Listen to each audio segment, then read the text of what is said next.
Bismillahir Rahmanir Rahim.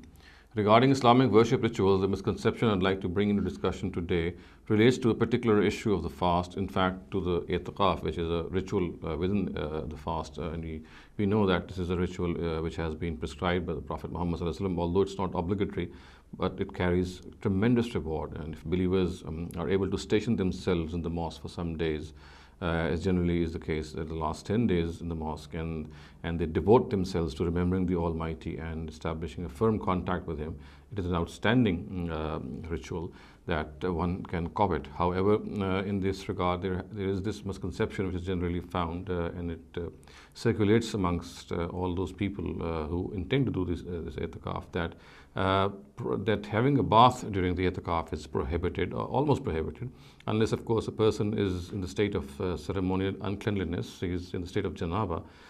Perhaps that is the only reason which should entail a bath, which should push him to have a bath. Otherwise, he just cannot bathe. This is what general ruling is in this regard. Now, it needs to be understood that as far as itikaf is concerned, obviously the spirit of itikaf is that one should spend as much time as is possible in the remembrance of the Almighty. However, it is in itself found in the itikaf this exception that one can come out of the mosque for any human need. And we know the Prophet Muhammad himself is reported to have said, as Aisha reports from him, that he would not enter his house, which obviously would mean that he had to come out of itikaf from the mosque and into the one of the rooms, or the hujras as they call it, of his wives, unless there was some human need. So the words are la yadkhulul bayt illa li hajat al insan, which means that he would enter his house for only to fulfill some human need. Now, this human need is something which our jurists have tried to ascertain, and they have narrowed it down only to the fact that if this human need relates to bathing or having a bath, then that bath should only be in that case if a person is in the state of janaba. Now, it needs to be understood that this was never a specification spelled out by the Prophet himself. The words of the narrative are human need, and a human need is something which every person knows, and obviously there could be some variation as well.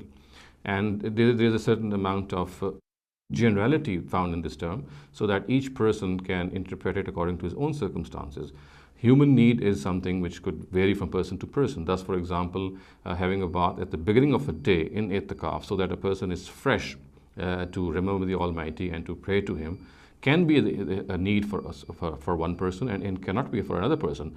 A person would have a bath, for example, at times after 2 days, but another person would like to have a bath every day, so that he is very fresh for the worship of the Almighty. Similarly, the situation of mosques is different. There will be certain mosques which are very well air conditioned, and the temperature is very well controlled, and there are other mosques in this world in which it's very hot, and simply to clean oneself from the dirt which accumulates through sweat, it's essential that one cleans one's body. So in these varied circumstances, how can one just say that human need means that if a person is in a state of janaba, then only he is required to bathe?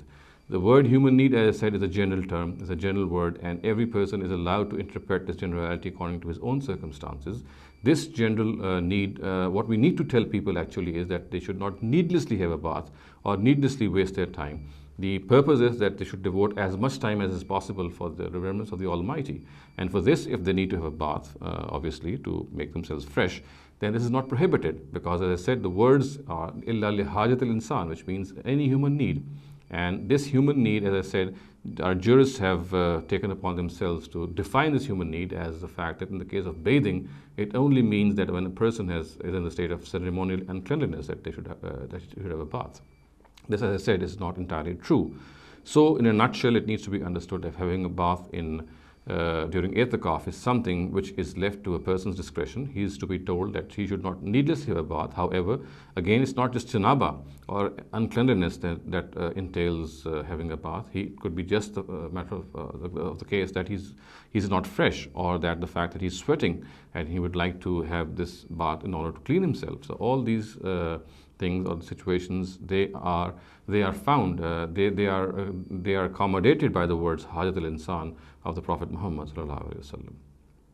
أقول قولي هذا واستغفر الله لي ولكم ولسائر المسلمين والمسلمات.